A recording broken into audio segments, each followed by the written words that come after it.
दर्शक नमस्कार. बिहार विशेष कार्यक्रमामध्ये आपण सर्वांचं स्वागत.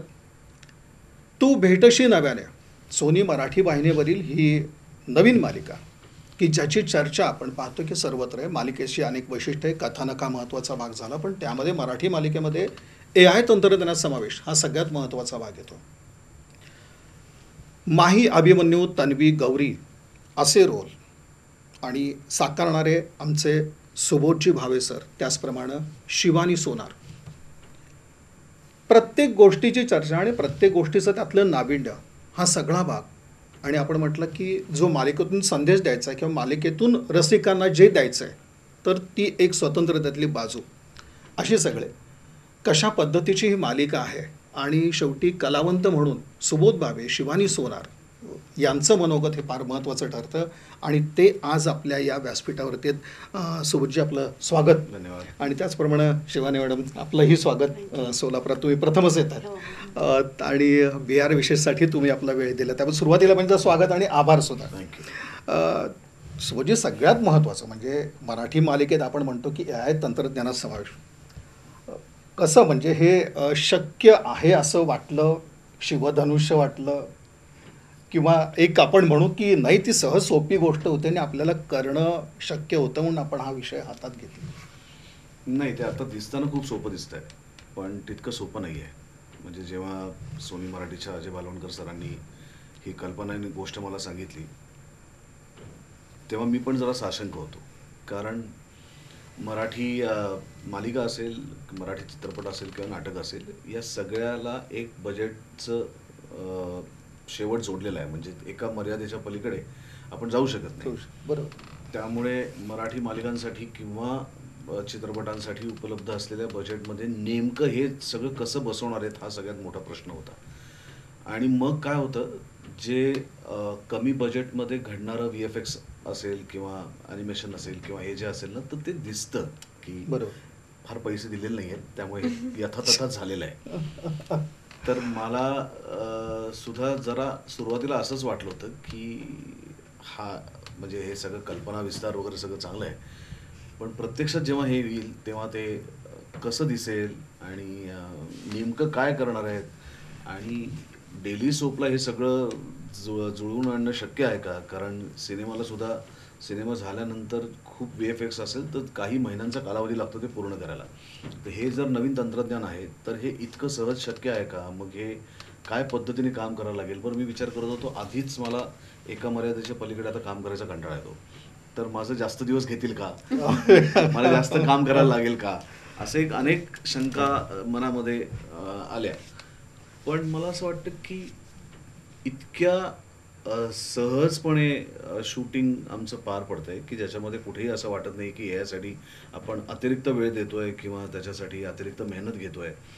कारण सोनी कंपनीचे जे तंत्रज्ञ आहेत, जे बेंगलोरमध्ये बसून याचं पूर्ण प्रक्रिया याच्यावरती करतात आणि मग तुमच्यासमोर माही येतोय 25 वर्षापूर्वीचा मी, तर ते इतकं सहज एकातून एकात गेल्यासारखं होत आहे की याच्यासाठी वेगळं काहीतरी वापरलं आहे किंवा असं काही वाटतच नाही, इतकं सहज येतं आहे. म्हणजे अनेक लोकांना सुरुवातीला असं वाटलं की माझा मुलगा काम करतोय कान्हा, तर इतकं सिमलेसली ते झालं आहे. मग तो आवाज पण त्यांनी AI मध्ये माझा केला आहे, चेहरा पण माझा त्यांनी केला आहे.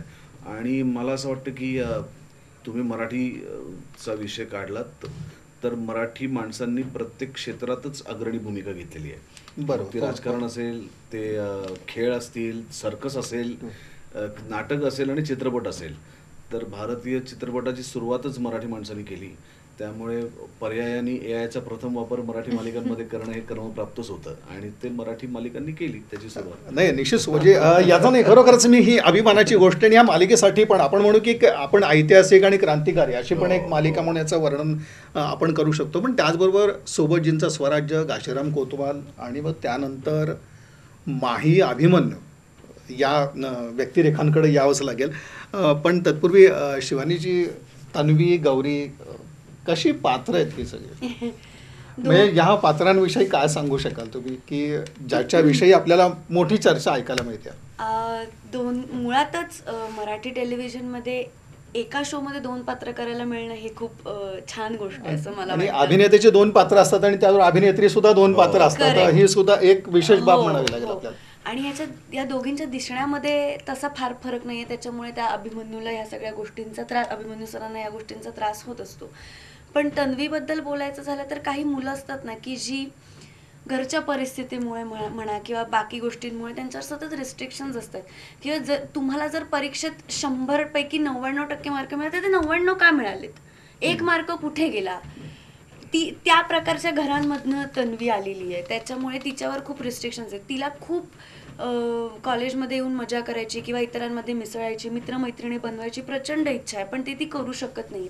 थोडीशी लाजरी बुजरी आणि स्वतःमध्ये राहणारी, आत्ताच्या भाषेत सांगायचं झालं तर इंट्रोवर्ट. बरोबर. तन्वी प्रचंड इंट्रोवर्ट आहे, पण तिला माहीबद्दल खूप कुतूहल आहे त्याला, कारण माही कॉलेजमध्ये सगळ्यांचा लाडका, सगळ्या गोष्टींमध्ये पुढाकार घेणारा आणि एक चार्मिंग असतो ना मुलगा, तसा तो आहे. त्याच्यामुळे तिला त्याच्याबद्दल प्रचंड कुतूहल आहे. आणि मग ह्या दोघांची आत्ता मालिकेत मैत्री झाली आणि मग आता इथून पुढे काय कसं त्यांचं प्रेम फुलेल हे आपल्याला बघायला मिळणार आहे. आणि गौरीबद्दल बोलायचं झालं तर गौरी आत्ताची आहे आणि गौरीवर मिडल क्लास फॅमिलीमधनं येत असल्यामुळे तिच्यावर घराची प्रचंड जबाबदारी आहे, तिला घर चालवायचं आहे आणि त्याच्यामुळे कुठेतरी तिने तिचं शिक्षण थांबवलं होतं आणि त्यात तिला या कॉलेजमध्ये जॉब मिळाला आहे. आणि कॅन्टीनमध्ये जॉब करता करता आता तिने स्कॉलरशिप पण क्रॅक केली आहे आणि आता ती तिचं शिक्षण पूर्ण करणार आहे, असं सगळं आहे. पण या सगळ्यामध्ये अभिमन्यू सरांच्या समोर ती गेली तर अभिमन्यू सरांना त्रास होतोय, त्याच्यामुळे अभिमन्यू सर तिच्या समोर सतत वेगळे अडथळे निर्माण करतायत आणि मग ती त्या अडथळ्यांना पार करून तिचं शिक्षण पूर्ण करणार आहे आणि तिच्या आईवडिलांचं स्वप्न पूर्ण करणारी आहे. शिवने म्हणून खरं तर मनमोकळेपणाने आता इथं बोलतायत, सगळं पात्राविषयी सांगतायत, पण सुबोध सरांसमोर आल्यानंतर काय मानसिकता झाली असेल त्याच्याही आपण थोडंसं पुढे प्रश्न आपण घेतोच आहे. सर, म्हणजे अभिमन्यू या पात्राशी, अभिमन्यू सर इतका जो आपण म्हणू की शिस्तीचा भाग या पात्रात कशा पद्धतीने दाखवला गेला? शिस्तीचं म्हणजे त्याला कॉलेजमध्ये एक ज्याला म्हणूया की तो येताना दिसला, त्याच्या गाडीचा आवाज आला, तत्वानीच चालणारे व्यक्तिमत्व असं लोक धावत पळत आतमध्ये, मुलं विद्यार्थी लगेच आतमध्ये येऊन कडक शिस्तीचा.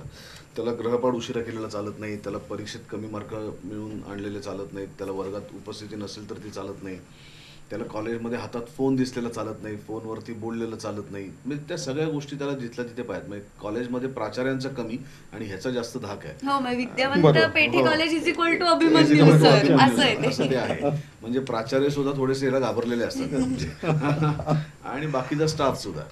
तर अशा या कॉलेजमध्ये ही तन्वी ज्या कॉलेजमध्ये होती काही वर्षांपूर्वी, आणि हा माही म्हणून त्याच कॉलेजमध्ये शिकत होता आणि आता त्याच कॉलेजमध्ये तो प्रोफेसर म्हणून आला आहे. आणि आता ही गौरी त्याच्या आयुष्यात आली आहे, जी तन्वी सारखीच दिसणारी आहे आणि त्याच्यामुळे त्याला पुन्हा त्या सगळ्या आठवणी, पुन्हा त्या सगळ्या जुन्या गोष्टी त्याच्या डोक्यात येत आहेत. आणि काहीतरी असं त्या दोघांमध्ये घडलंय की ज्याच्यामुळे हा असं झालाय. नाहीतर इतका जिवंत, इतका प्रफुल्लित असलेला माहीसारखा एक मुलगा अचानक इतका खडूस, इतका चिडका, इतका टोकाचा, ज्याला म्हणूया की निरस, सगळ्यातनं रस निघून गेलेला असं का होईल? तर त्याच्या मधली जी गोष्ट आहे ती आता आपण या पुढच्या काळात बघणार आहोत की हे काय घडलंय म्हणून हे सगळं असं झालंय आणि आता ही आल्यानंतर काय घडणार आहे ते पुढे आपल्याला त्यावर दिसणार. सो जे खरं म्हणजे बाकी प्रेमावरती आधारित किंवा तशा धाटणीच्या अशा जी भूमिका ते तुम्ही आतापर्यंत सगळ्या काही चित्रपट मालिकातून साकारलेले आहे, याचं एक वेगळेपण काय सांगता येईल की जेव्हा 2 रोल येत आहेत समोर? मला असं वाटतं की जगात 7च गोष्टी आहेत, त्या 7 गोष्टींवरतीच आत्तापर्यंत सगळ्या कलाकृती होत आल्या. असं म्हणतात की 8वी गोष्ट नाही आहे, त्याच परमिटेशन कॉम्बिनेशन करून आपण करत असतो. म्हणजे शास्त्रीय रागांसारखं आहे, 7च सूर आहेत, त्या 7 सुरांमध्येच तुम्हाला खेळायचं आहे. मग त्याच्यातनंच मारवाई होतो, ललतही होतो, यमनही होतो, दरबारी होतो, तोडीही होतो. तर तुम्ही त्या 7 सुरांचं परमिटेशन कॉम्बिनेशन तुम्ही कसं करताय ती तुमची गोष्ट आहे, हा आपला राग आहे. नाही, पण नेमके म्हणजे प्रत्येकाला असं होतं की सोबतजी जेव्हा एखादी कलाकृती घेऊन येतात तर ते त्याचं एक वेगळेपण आणि वैशिष्ट्य समोर येतंच.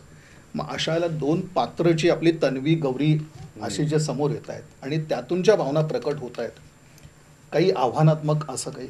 नाही, आव्हानात्मक म्हणजे त्या माझ्यासाठी नाही, तिच्यासाठी जास्त आव्हानात्मक आहे, कारण तिला ते दोन्ही करायचं. माझ्यासाठी यायची मदत असल्यामुळे निम्मा अभिनेता माझा याय करतोय त्यामुळे मला आत्ताच करायचं आहे अभिमन्यू. पण मला ज्याला आपण म्हणतो ना की एक परिपूर्णपणे प्रेमात पडलेला आणि आता प्रेमापासून पूर्णपणे विरक्त वेगळा झालेला असा एक आत्ताचा अभिमन्यू, आणि आता पुन्हा गौरी आल्यानंतर जी आंदोलनं त्याच्या मनामध्ये उमटत आहेत आणि त्याच्यातनं तो पुन्हा म्हणजे एकीकडे त्यांनी त्या माहीला पूर्णपणे मारून टाकलंय त्याच्यातल्या, आणि आता त्या गौरीमुळे पुन्हा त्या माहीला जिवंत होतोय की काय अशी एक वेळ त्याच्यावरती येणार आहे.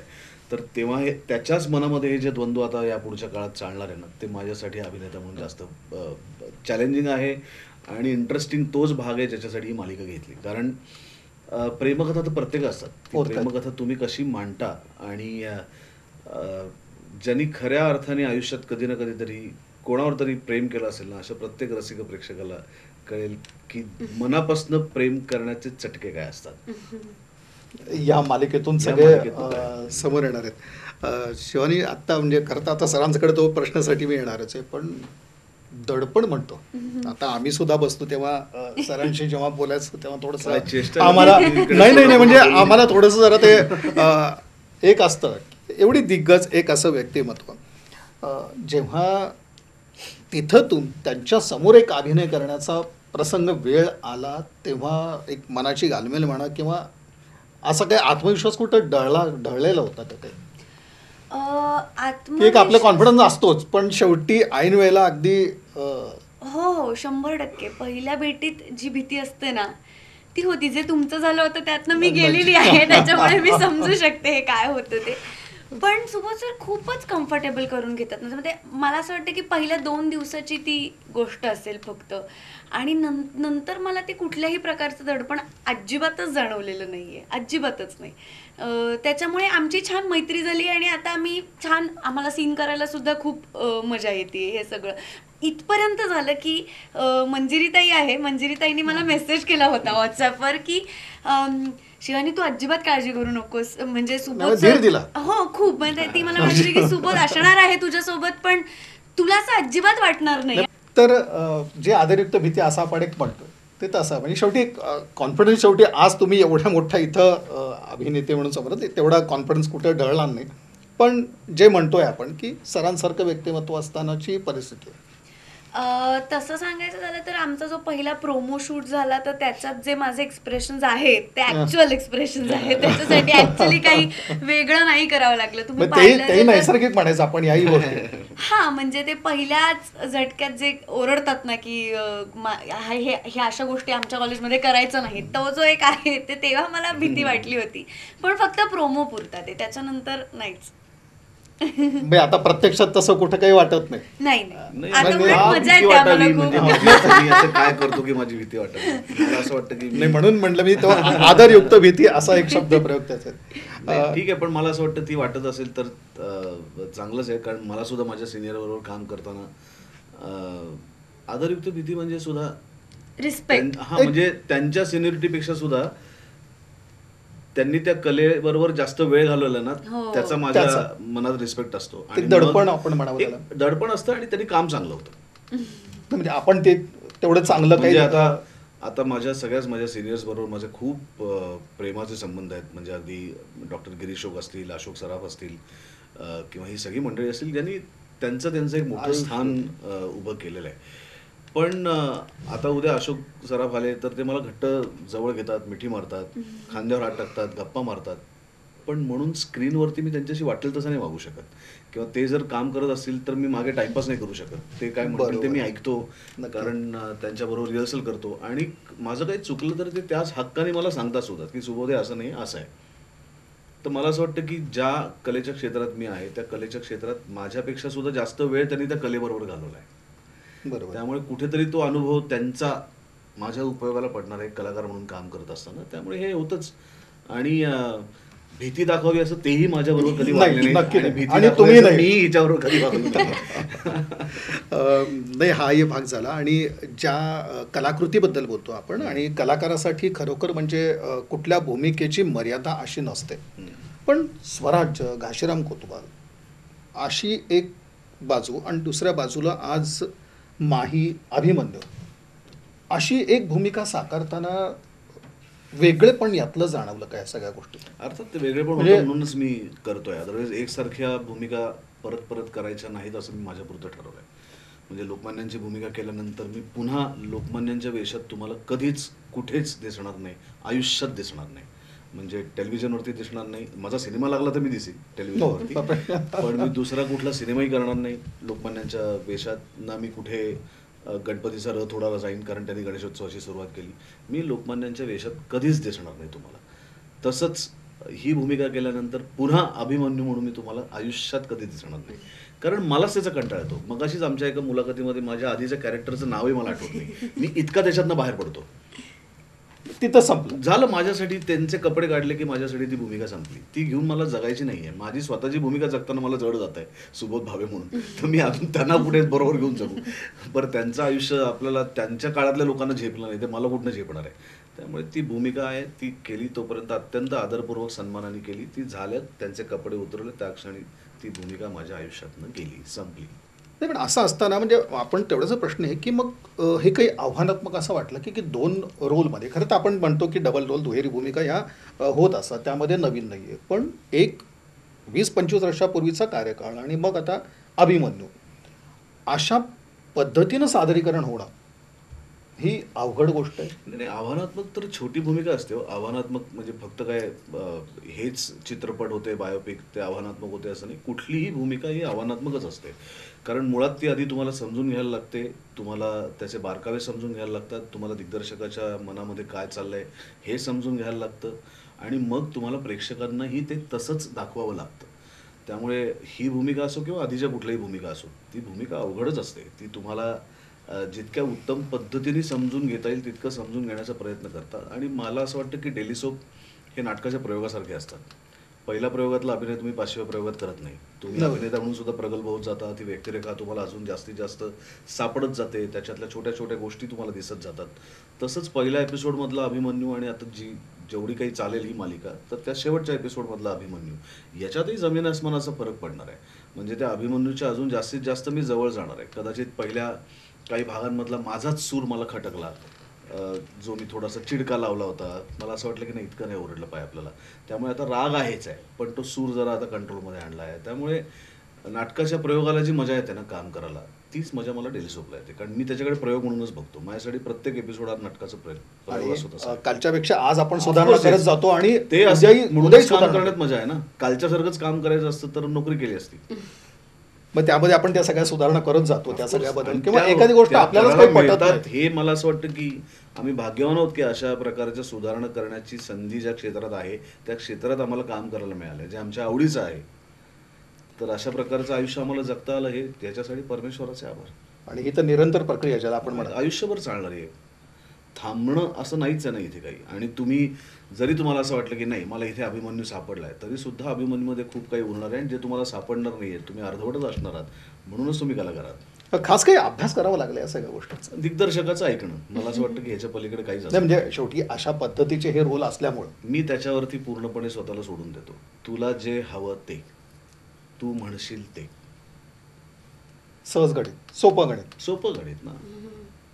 म्हणजे आतापर्यंत आपण याच्या आधी भूमिका साकारल्या असतील, या क्षेत्रात काम केलं असेल, पण तू भेटशी नव्याने या मालिकेतून जे काही AI तंत्रज्ञान आपल्या समोर आलं ते, आणि त्यानंतर ही सगळी अशी दुहेरी भूमिका, यातलं एक वेगळेपण काय वाटलं, आणि शेवटी एक आपण म्हणतो आत्मिक समाधान ह्या सगळ्या गोष्टीचं, ते कशा पद्धतीचं होतं? मुळातच माझा कायमच हा प्रयत्न होता की वेगळ्या वेगळ्या भूमिका करायला मिळाव्यात, आणि माझ्या नशिबाने मला टेलिव्हिजनमध्ये ह्या भूमिका करायला मिळत आहेत.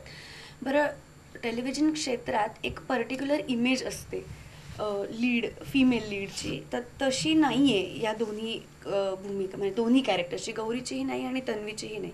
कॉलेजमधली मुलगी आहे आणि तिच्या स्वप्नांसाठी धडपडणारे आहेत दोघीसुद्धा, तर ते करायला मिळतं आहे.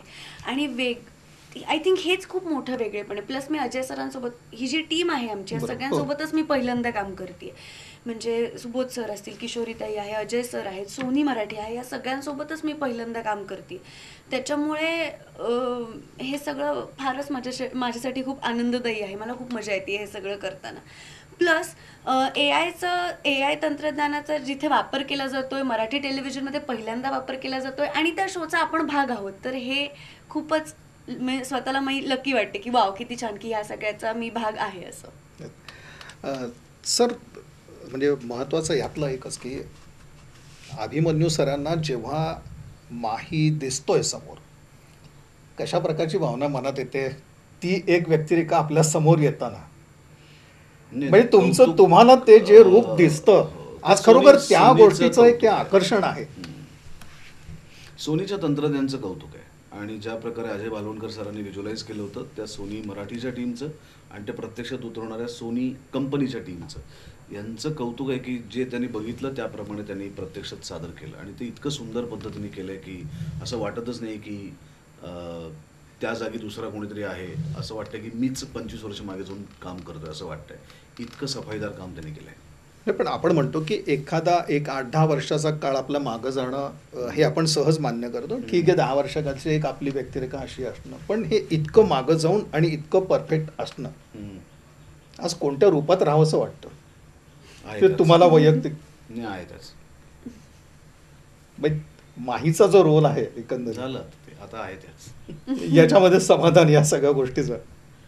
तसं हा पण म्हटलं याचं वेगळेपण आणि ही मालिका मुख्य संदेश जो द्यायचा आहे तर तो कशा पद्धतीचा मला असं मालिकेतून वाटतं संदेश वगैरे असं काही नसतं. ते खूप खोटं आहे. म्हणजे आपण शेवटी रसिकांनी काय घ्यायचं नाही, रसिकांनी काहीच घेऊ नये, त्यांनी आनंद घ्यावा, त्यांनी स्वतःची करमणूक करून. कारण कुठली कलाकृती ही आनंदासाठी बनत असते. हो.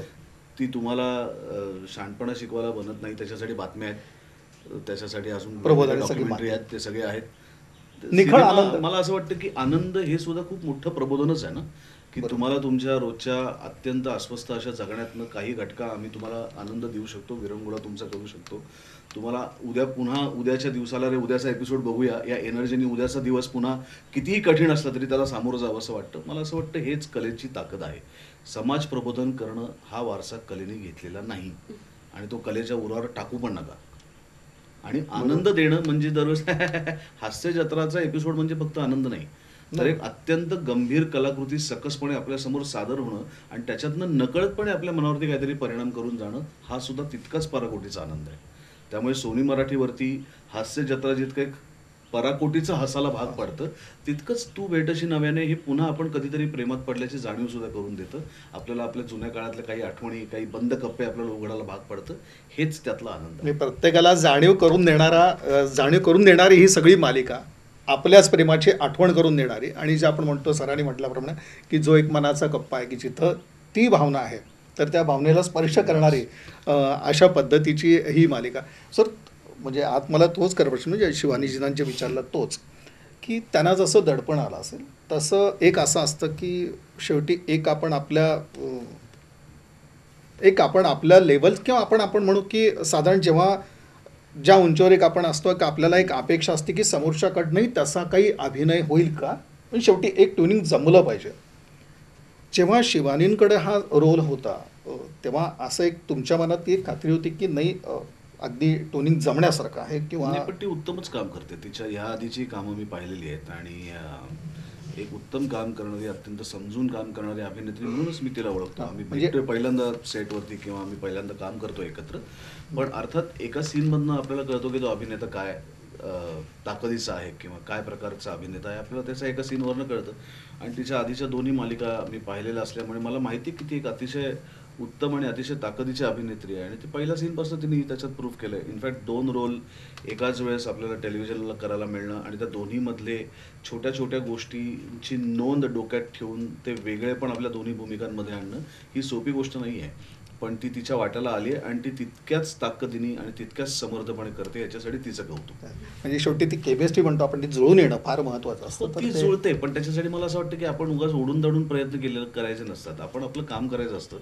एक रिस्पेक्ट तुमच्या सहकलाकाराबद्दल तुमच्या मनात असतोच, तो तुम्हाला दाखवायलाही यावा लागतो.